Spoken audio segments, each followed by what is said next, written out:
Hello, welcome to your Daily Grace by Timothy Wilder. Foundations, Episode 92, Fruit of the Spirit. Spirit-produced life versus self-effort. When Paul lists the works of the flesh, he is not simply describing outward sins. He is revealing what grows naturally when we rely on ourselves. He writes, "The works of the flesh are evident: sexual immorality, impurity, sensuality, idolatry, sorcery, enmity, strife, jealousy, fits of anger, rivalries, dissensions, divisions, envy, drunkenness, orgies, and things like these." Galatians 5:19-21. It's a sobering list, not because it is shocking, but because it is familiar. These are the things that appear when the flesh is in charge. They are the fruit of self-effort, the harvest of a life lived apart from the Spirit. I've seen this pattern in my own life.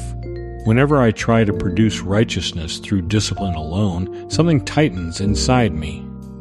Pressure builds, frustration rises, and eventually, the flesh shows itself not always in dramatic ways, but in subtle ones. Irritation, impatience, defensiveness, comparison. The flesh has many faces, and most of them look ordinary, but they all reveal the same truth.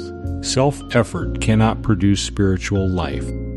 Paul understood this struggle intimately. He writes, "For I do not do what I want, but I do the very thing I hate." Romans 7:15. His words feel painfully familiar. They describe the inner conflict of someone trying to obey God through sheer willpower. The desire is real, but the ability is missing. The flesh cannot produce what the Spirit alone gives. Every time I've tried to fix myself, I've ended up in the same place Paul describes, doing the very thing I didn't want to do. This is why Paul contrasts two ways of living so sharply. You also have died to the law through the body of Christ, in order that we may bear fruit for God, but now we are released from the law, so that we serve in the new way of the Spirit, and not in the old way of the written code. Romans 7:4-6. The old way, the way of self-effort, produces works of the flesh. The new way, the way of the Spirit, produces fruit.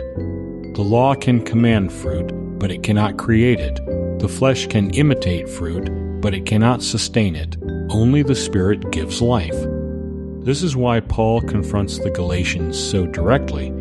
Having begun by the Spirit, are you now being perfected by the flesh? Galatians 3:3. It's a question that exposes the quiet temptation we all face, to start with grace but continue by effort, to begin with the Spirit but drift back to self-reliance, to treat fruit as a goal rather than a gift. Whenever I slip into that mindset, the works of the flesh begin to reappear, not because I want them, but because the flesh is all self-effort can produce. Jeremiah paints this contrast with striking imagery. "Cursed is the man who trusts in man and makes flesh his strength. He is like a shrub in the desert. But blessed is the man who trusts in the Lord. He is like a tree planted by water and does not cease to bear fruit." Jeremiah 17:5-8. Two trees, two sources, two outcomes. One withers because it draws from the flesh. The other flourishes because it draws from the Spirit. Fruit is not about trying harder.